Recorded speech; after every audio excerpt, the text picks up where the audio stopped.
how the U.S. should have spent the Afghanistan budget instead.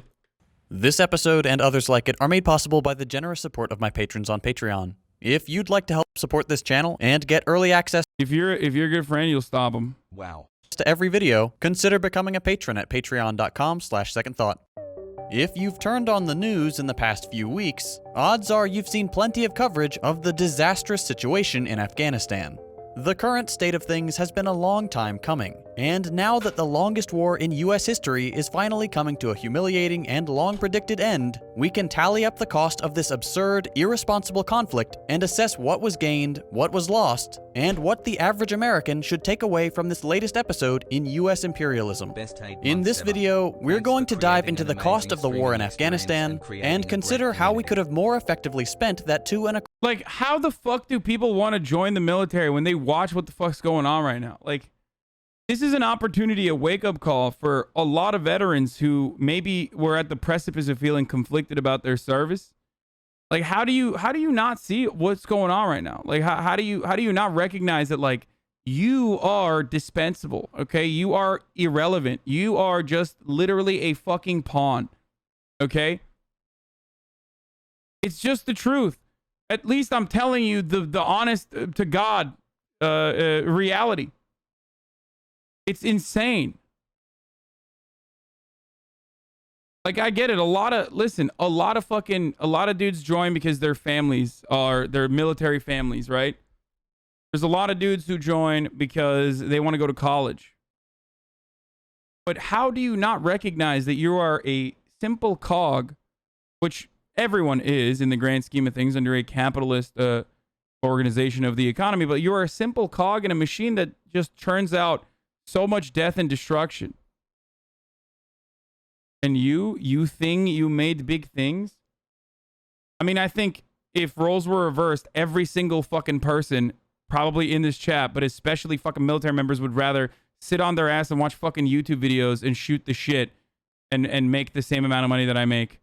So that's like idiotic. What an idiotic fucking comparison. You think you make big thing? No. What if they don't what if they do recognize it and have no options? Ever think, bro, come on. No, I do recognize that. Bro, I know. I know people. Like, one of my best friends in college, it was a Marine vet. And he was the, I forget what his fucking actual rank was, but like, I think it was like the battalion that had Stinger missiles. He's a super huge influence on me because he was an anti-war veteran that I met in fucking college. And one of the things that he used to always talk about was how, they had like Stinger missiles. Do you understand how stupid that is? The enemy is an insurgent group that they are fighting with no fucking... They had no fucking air weapons. But they still sent out a fucking entire battalion. They have no planes or anything. They have no planes. They have no helicopters. They have no air force. And the Marine Corps still had a fucking entire battalion dedicated to, like, dedicated to using surface-to-air missiles. Portable surface-to-air missiles. Yeah, wrong loadout, exactly. They would just, like, fire them off for fun because they had nothing to fucking shoot it at. Like, every now and then, they would just fire one. $250 billion. Over the course of the last 2 decades... It's a deterrent so the enemy doesn't get an air force? Dog. You think these motherfuckers living inside of caves were like, Allah willing, inshallah, we are going to get we're going to get fucking Chinook helicopters, but, man, the Marine Corps, they have Stinger missiles. That's why we can't fucking do it. No, motherfucker, there's no deterrent. Like, they just had no opportunity. How the fuck were the Taliban going to get a fucking F-16 and learn how to fly it? Well, now they have a Black Hawk helicopter. Only because we left them behind. And now they have our missiles too, actually. decades, the world's largest, most well-funded military, under the direction of several different presidents, and with a budget exceeding $2 trillion, successfully achieved regime change from the Taliban to the Taliban. Congratulations, everyone. Mission accomplished. I'm obviously being sarcastic here, but it's important to note that in reality, the US mission was accomplished. The mission of pursuing an incredibly lucrative, prolonged conflict that maintained US dominance over a region far away from American citizens' everyday life. Over the entire two-decade period, the American public was reassured by military officials, White House spokespeople, and multiple US presidents that everything was going fine, that we were having a positive impact in Afghanistan. This, of course, was a lie. According to documents obtained under the Freedom of Information Act, elected officials and military leadership knew full well that our occupation of Afghanistan was not just ineffective, but incredibly damaging and counterproductive to the officially stated US goals in the region. Those goals being the usual spreading of freedom and democracy. Anyone who's been paying attention for the last, 100 years should understand by now that freedom and democracy are never the real aims of the United States. As you watch the news coverage of teary-eyed American soldiers returning home and describing how hard we fought for peace, there are some figures we need to keep in mind. Now, remember that there are plenty of well-meaning US soldiers. There are plenty of truly twisted ones too. But do not consider these statistics an indictment on each individual service member. That being said, what these soldiers represent is considered by most of the world to be the greatest force for death and oppression in modern history. The death toll of US involvement in Afghanistan is almost too horrible to think about. Leaving aside military combatants, since the beginning of the war, our brutal occupation of Afghanistan has resulted in the death of over 71,000 civilians. Many of those killed were children. Between 2005 and 2019, the US was responsible for the killing or maiming of over 26,000 children. This is, of course, through, drone strikes and things like that. But then also on top of that, we have like direct murders of kids that either CIA-trained battalions like the O3 unit, which is now hailed by Vice and others as like the saviors that like the saviors of Afghanistan. And also by like direct JSOC operations as well. So pretty tight. That's an average of 5 children irreparably maimed or killed every day for 14 years. Between 2016 and 2020, a period of just 4 years out of the total 20, US airstrikes claimed the lives of over 2,000 civilians. It's part of Hobson's theory about capitalism needing to expand into imperialism. Let's fucking Hobson? You mean Lenin, motherfucker? What do you mean? And severely wounded another 2,000. Of those casualties, a full 40% were children. And things haven't gotten better over time. In the first half of 2021, the UN documented a record number of women and children killed or wounded in Afghanistan. The sheer human cost of the war, leaving aside all the geopolitical and economic implications, is simply staggering. But to this day, despite all the evidence to the contrary, those in power continue to claim that the war was in the name of freedom, democracy, and stability. That is a lie, plain and simple.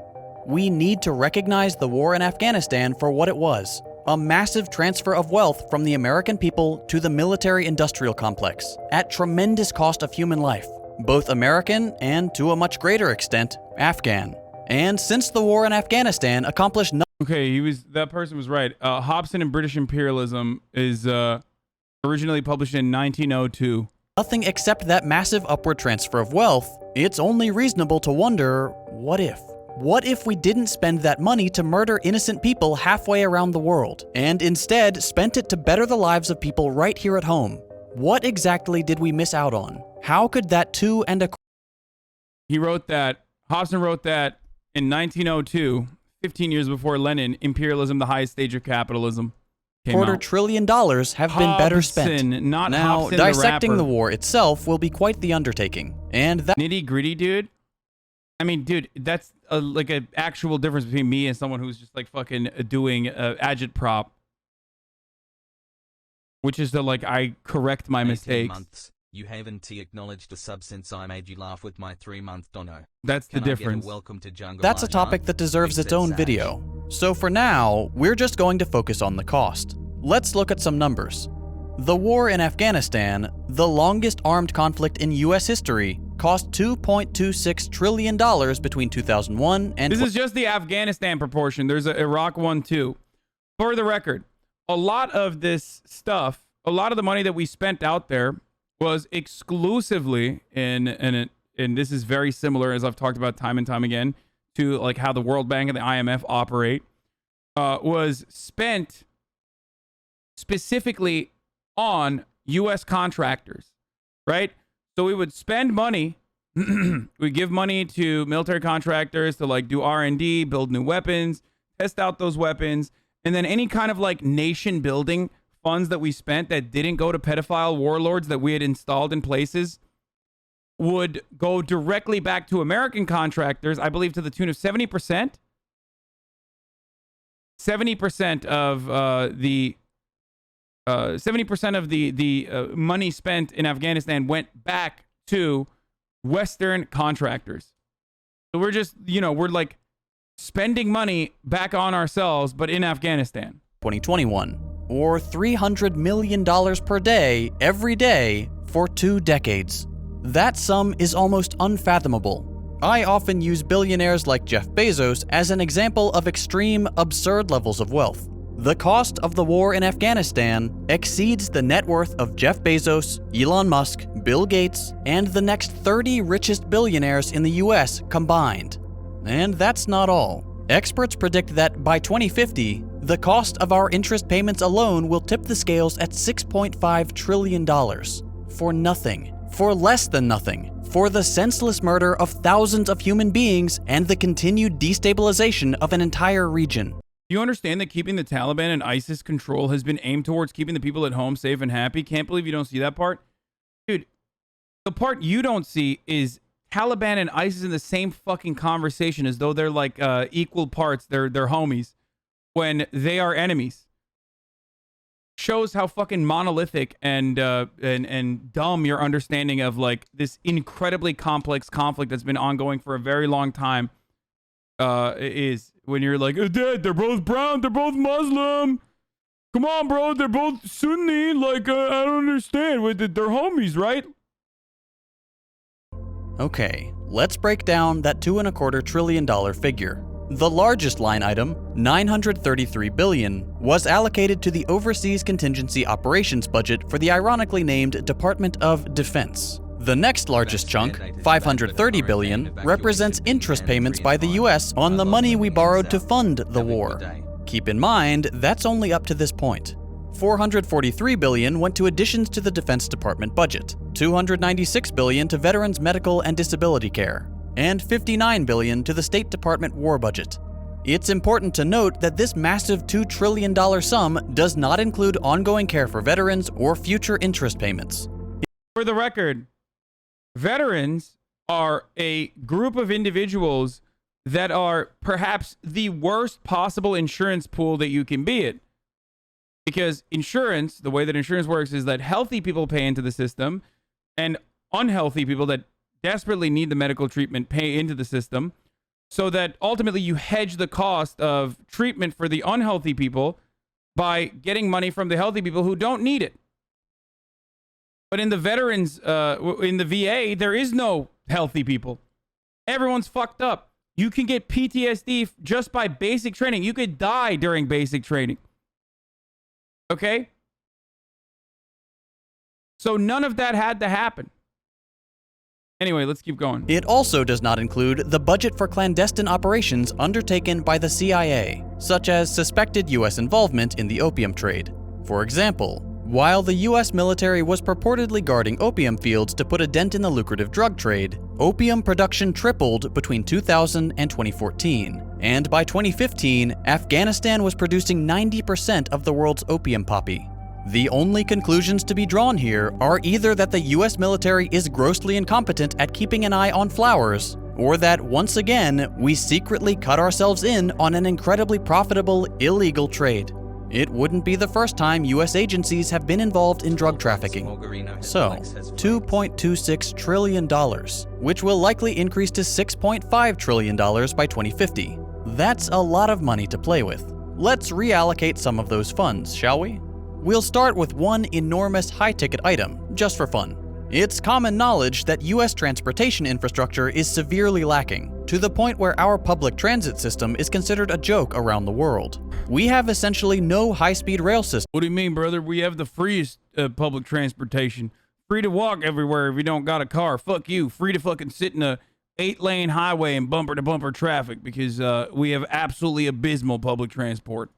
Or HSR, to speak of.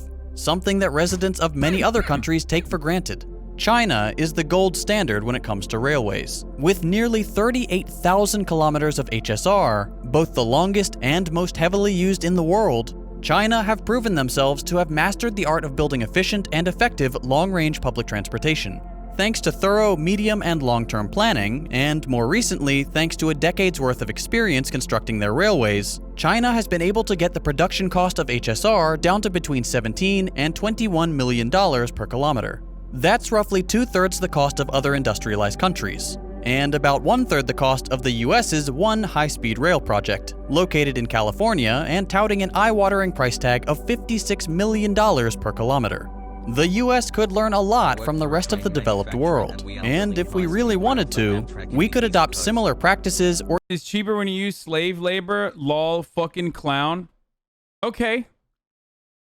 That's the only reason why we don't have high-speed rail, you think? Because labor is more expensive in America? Is that what it is? That's why we're still using fucking... That's why we're still using the railroads that we built like in the fucking 19th century? Is that what you're saying to me? Or even work with these nations to whittle down the price of our own railway projects. But let's assume that we don't do that. A safe assumption, in my opinion. If US leadership one day blew a fuse and decided, you know what, nationwide high-speed rail, even at the $56 million per kilometer price, we could build the world's largest high-speed rail system with the Afghanistan war budget. Let's do some math. The US is home to roughly 47,000 kilometers of interstate highway. 47,000 kilometers times $56 million equals $2.63 trillion. We could replace almost every— I love when motherfuckers are like, dude, China has slave labor. We literally have the largest number overall and the largest per capita density of like enslaved, caged humans on the planet, dude.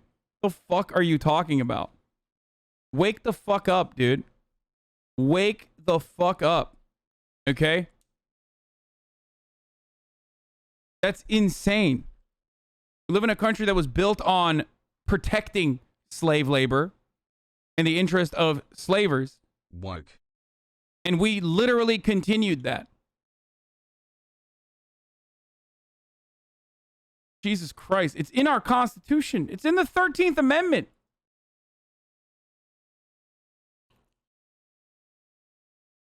single mile of the massive US interstate system with high-speed rail with the budget of a war that accomplished absolutely nothing.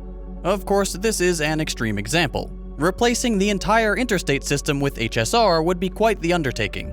But if you scale the project back a bit, we could very easily implement high-speed rail between many major US cities, thereby offering Americans a faster, safer, more sustainable way to travel around the country.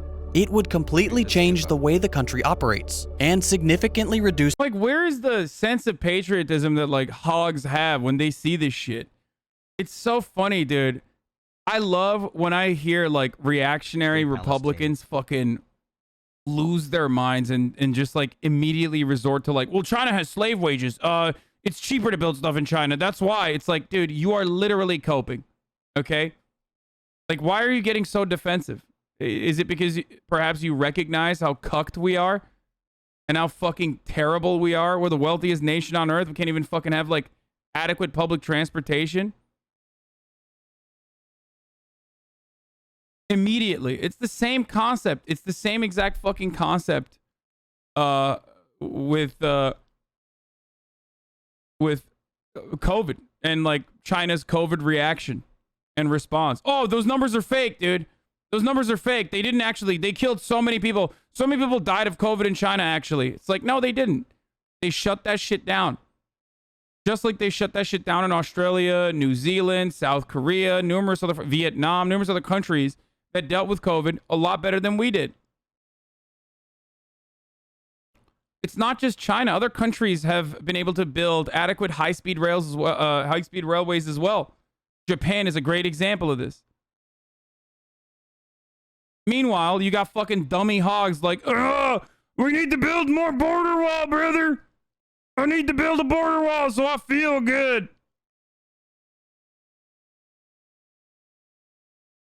So stupid.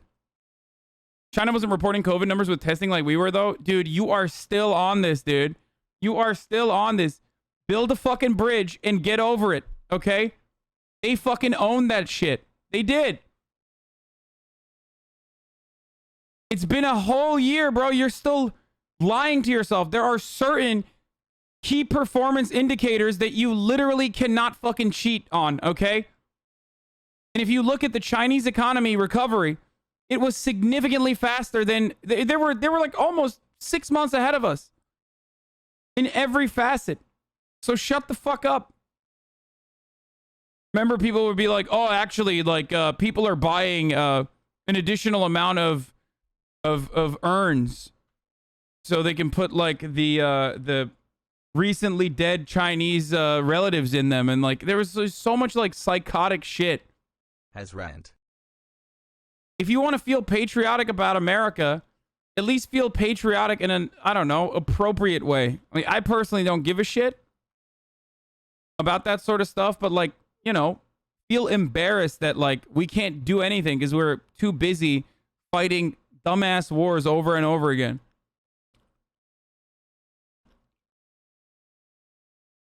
How are there so many hogs in here? Because every American is permanently brain diseased with American exceptionalism, and that is the reason why, like, anytime you lift the veil from over their eyes a little bit, they lose their shit. They're like, "Whoa, no!"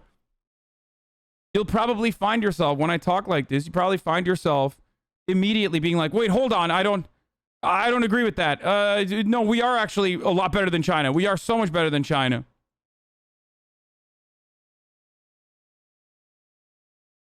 You know? It's just like, no matter how progressive or how lefty you are,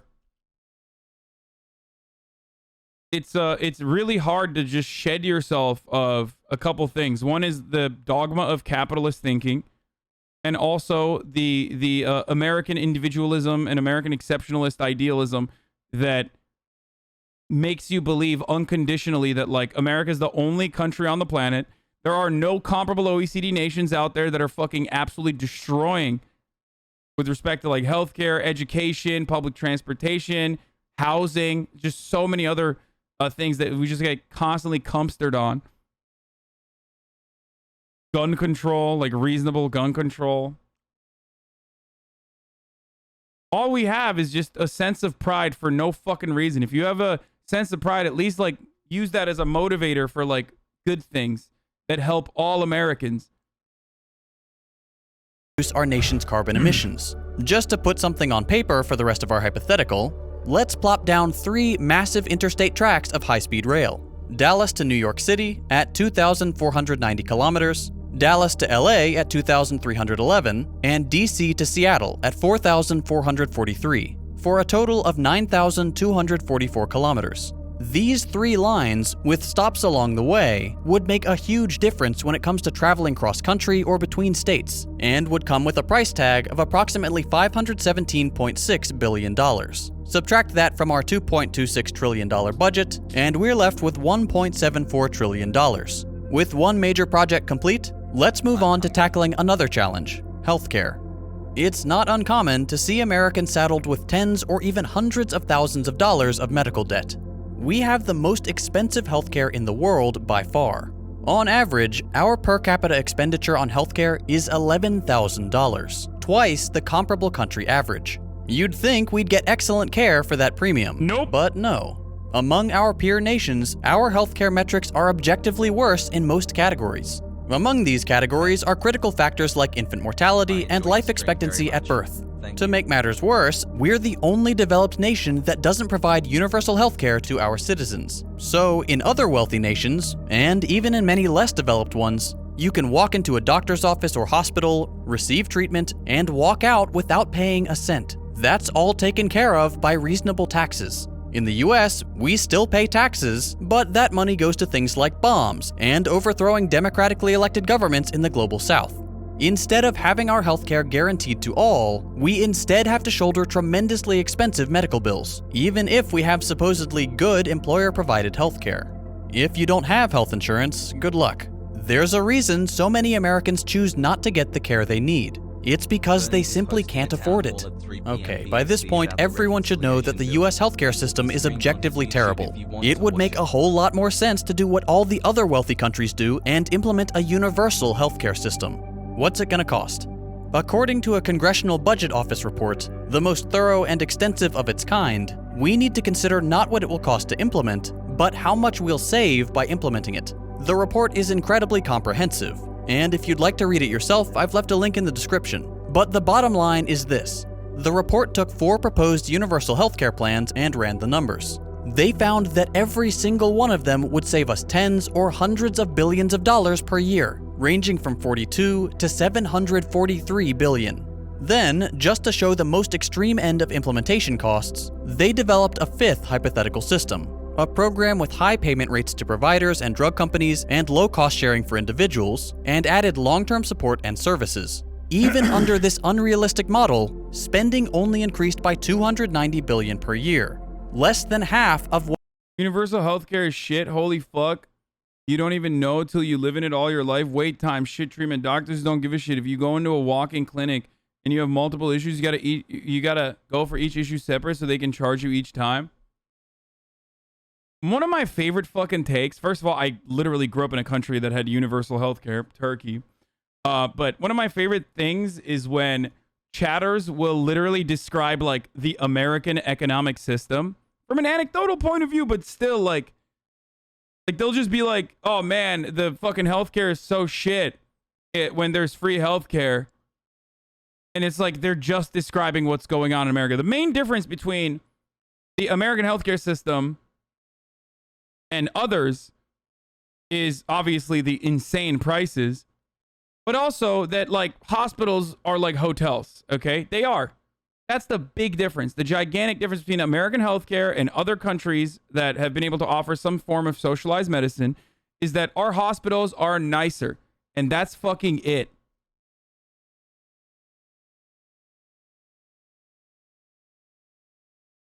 And the cost of that is a lifetime of medical debt. It is insane. People constantly talk about rationing healthcare in these other countries. Like, oh my God, they're rationing healthcare. You think we don't ration healthcare, you idiot? We ration it by who can pay for it. Every country rations healthcare. We ration it by who can pay for it.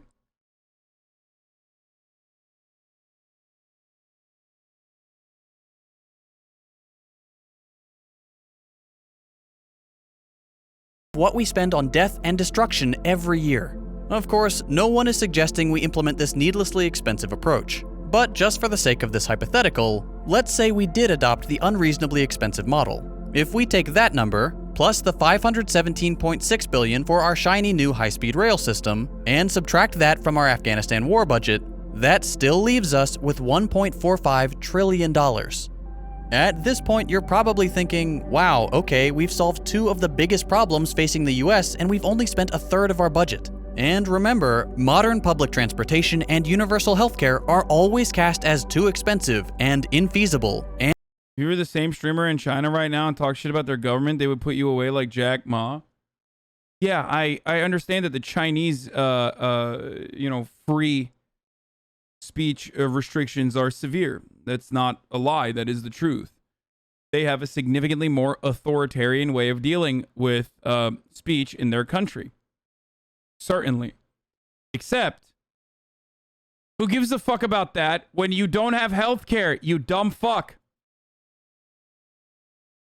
Like, you are doing the same thing. You are coping. You are coping to try to fucking find, like, any reason for why, like, oh, the situation here is so much better. Okay, why can't we have fucking free speech and also universal health care? Like, think about the UK, you fucking idiot. There's a reason why you bring up China, a country that is, like, still developing, okay? And not compare the United States to fucking the UK or Norway or numerous other countries that are right there. Look at fucking Canada. Although the Canadian healthcare system has its own neoliberalism caused issues, it's still better.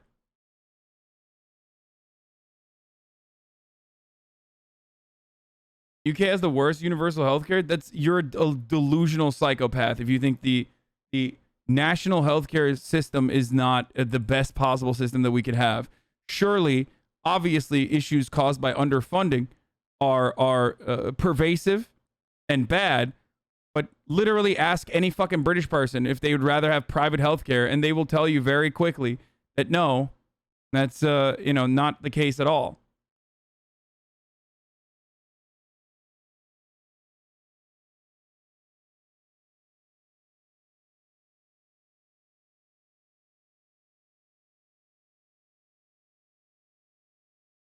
The doctors per capita conversation is silly too in America, especially when you look at like rural areas and shit where hospitals are shutting down. Free speech overall, no compromising. Yeah, you're a fucking idiot, dude. Use your freedom of speech to like try to get healthcare then. It's not going to work for you, okay? It's not, these aren't mutually, these aren't concepts that come along with one another. Like there is no like allotment like, oh, well, you can't have free speech and free healthcare. I already gave you examples of comparable OECD nations where you have similar free speech laws, okay, and free speech protections, while you have free healthcare on top of that. So shut the fuck up. It's the same exact dumbass concept of like, let's not compare the United States and gun violence in this country and gun fatalities in this country to like, I don't know, the UK or other European countries. Let's compare it to fucking El Salvador. Thank you for educating and opening. Let's compare it to Brazil. Happy 9 months. Like, why? Why are you doing that?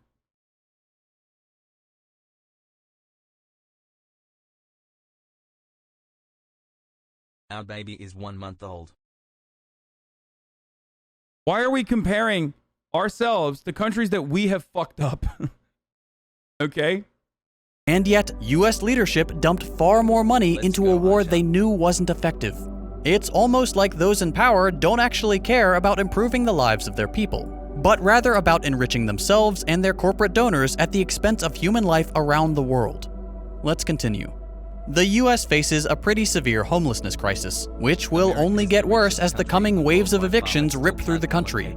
According to one government report, it would cost $20 billion to end homelessness for good. Not so many veterans too, by the way, that are homeless, but you know, we love our veterans, don't we? $20 billion per year, a one-time investment of $20 billion. We could end homelessness permanently for $20 billion, an amount that barely registers against the Afghanistan war budget. According to UN reports, the conditions in Skid Row, okay, in Los Angeles, are worse than the conditions in a Syrian refugee camp in Greece, okay? So just remember that.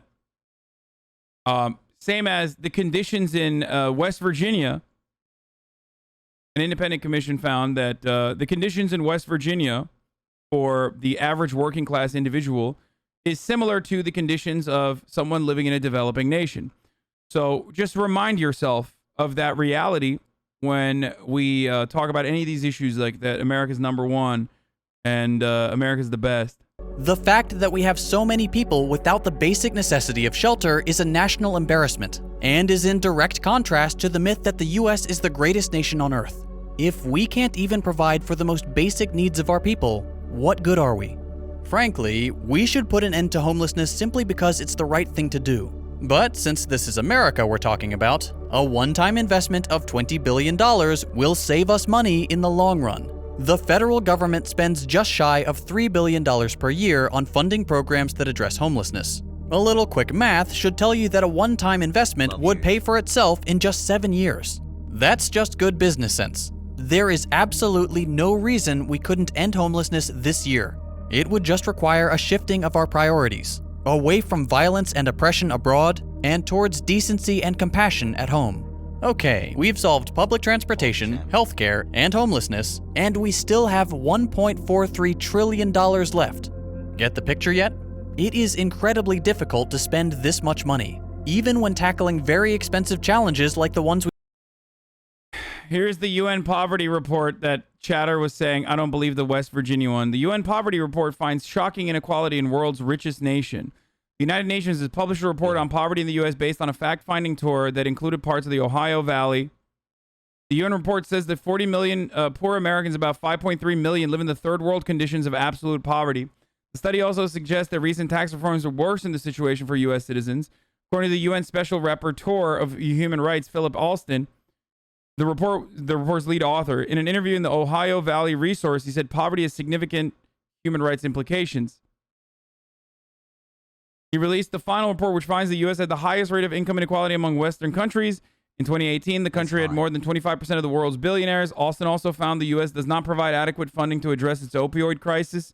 The country is also one of the lowest voter turnout rates among developed countries, with just a little more than half the population casting ballots in the 2016 presidential election.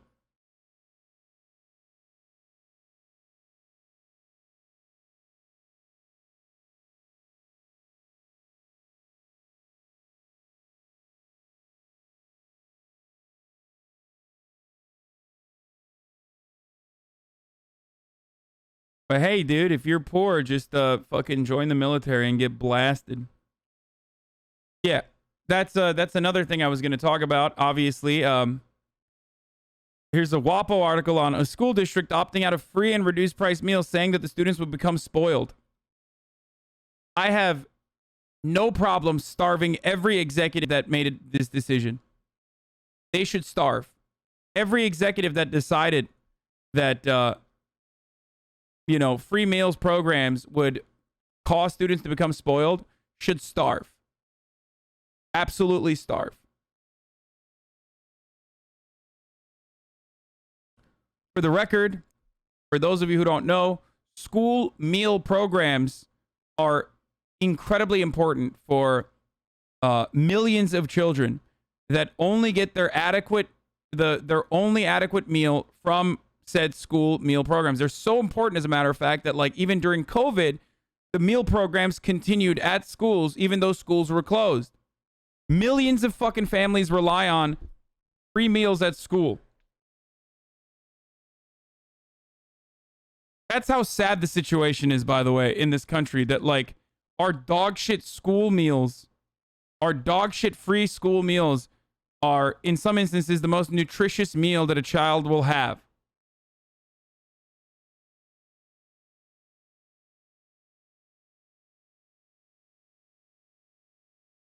Wonderful stuff. Anyway, we'll get back to that in a little bit. As we've mentioned, there are plenty of problems we could address. From rebuilding crumbling infrastructure, to starting the transition away from fossil fuels, to electrifying airlines, to investing in sustainable agriculture, to funding climate change mitigation efforts. The point is, US leadership will never take the initiative to invest in these critically important areas when they can dump trillions of dollars into war for the sake of maintaining dominance over the rest of the world, no matter how many lives it costs, and no matter how many problems we could solve at home with that money. Every year, the United States falls further and further behind its peer nations in crucial So cheaply adequate, I relied on them growing up. I'm a professional cook and the standards for that food is barely nutrition. No, I know. And even then, that barely nutritious meal is considered the most nutritious meal that child will have for the entire fucking year. So think about that. Metrics, quality of life, wages, health outcomes, infrastructure, and countless other areas which should be the priority of all nations, especially those as wealthy as the US. There's a reason the rest of the world sees the US as a force for chaos and destruction. It's because we are an incredibly violent nation, bent on the subjugation of the rest of the world to our way of life. A way of life that does not benefit the average American, and certainly does not benefit those living in the nations we occupy, bomb, and leave for dead. It is long past time the American people took a hard look at the priorities of our elected officials. They do not match our priorities, and that is not the way it should be. I mentioned at the beginning of this video that this kind of content is made possible. I'm a New York City teacher, and while we have free breakfast and lunch for our students, one of their meals is mozzarella sticks. They aren't even good. Yeah, I mean, I have to repeat myself again. There are so many families in this country, the wealthiest country on earth, that are food insecure. And the most nutritious meal that they will get is from their fucking schools, even if it's a mozzarella stick. 2 girls in elementary school and mother's a teacher. The Dringenberg household in a Milwaukee suburb have been joyous and excited about back-to-school season until this year when the Waukesha School District Board decided to opt out of a federally funded program that would give free meals to all students regardless of family income. Board voted June 9th to return to the pre-pandemic National School Lunch Program, which offers free and reduced-price lunches to students who apply and receive federal money for them. Waukesha is the only eligible school in the district in the state to issue the funding.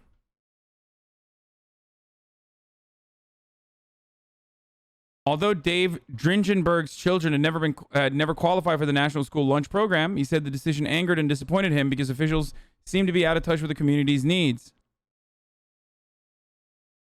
900 parents since June and teachers connected over social media and have been pressing the district to switch back to the universal or free for everyone meals after board members decried the program's potential to produce an addiction to the service, a stigma that some experts have disproved. Yeah, it's a moral hazard if children get addicted to eating free food, dude. How is that not villain behavior? Like, that's like comic book villain status at that point. Let them eat their fucking bootstraps, dude. You hear stuff like this, and then you think to yourself, like, you know, can we shoot these people out of a cannon into the fucking sun? And that's a normal and healthy thing to think, in my opinion. It's a somewhat violent thing to think, right? Well, guess what? This is significantly more violent than that. Okay? What that statement is a statement of violence. That person is uttering an incredibly violent thing when he says children could get addicted to the free school lunch program. It's food, man. It's sustenance. It's a necessity for survival. You fucking crazy?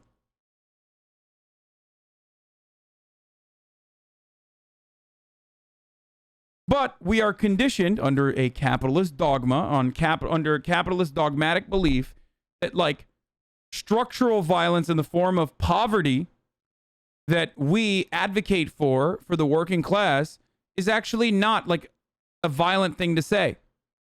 You only recognize that something is violent if it's actually against the systems that we rely on or that the systems that we consider to be normal. Okay? That's the difference.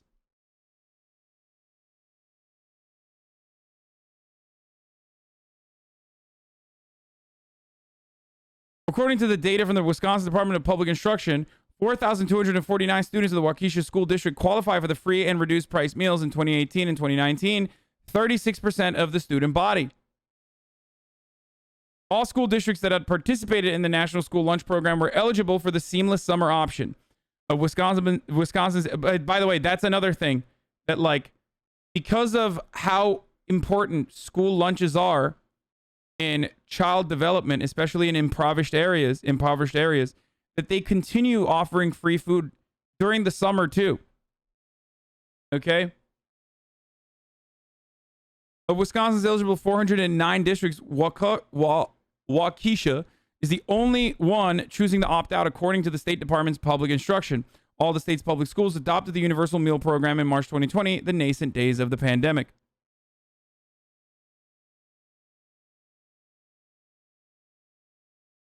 It just comes from just caring about other members in our community, said Fraley, a mother of 2 students in the district. I want to hear what these dipshits had to say. Oh, as we get back to whatever you want to believe normal means, we have decisions to make, Joseph Como Jr., president of the school board, said at the June meeting. I would say this is part of the normalization. Meanwhile, dumbass, wealthy, privileged, dipshit fucking parents, Republican parents, are screeching about, like, making kids wear masks or screeching about vaccine mandates or screeching about fucking CRT. Meanwhile, you have, school boards basically saying, yeah, fucking if you're poor, you die. One of the worst, most disgusting things that you can ever do is starve children.